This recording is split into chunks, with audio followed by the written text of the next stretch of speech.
Ecco come utilizzare il Tire Mobility Kit.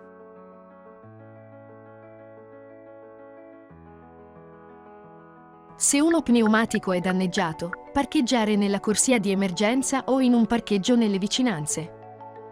Il Tire Mobility Kit si trova nella parte inferiore del bagagliaio. Agitare il flacone del sigillante per miscelarlo.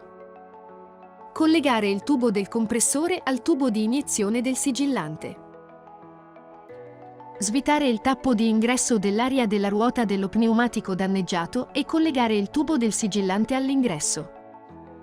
Aprire il vano anteriore e rimuovere il coperchio della batteria. Collegare il cavo del compressore alla batteria del veicolo.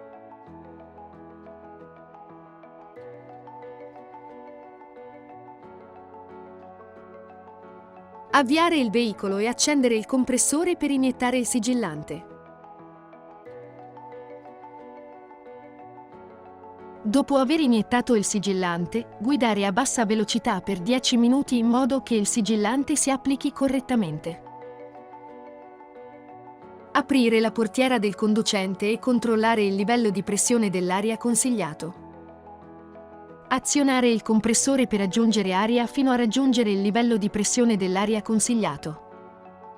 Utilizzare il Tire Mobility Kit quando il fondo dello pneumatico è danneggiato. Rimuovere l'etichetta del limite di velocità dal flacone del sigillante, attaccarla in un punto ben visibile e rispettare il limite di velocità. Kia. Movement that inspires.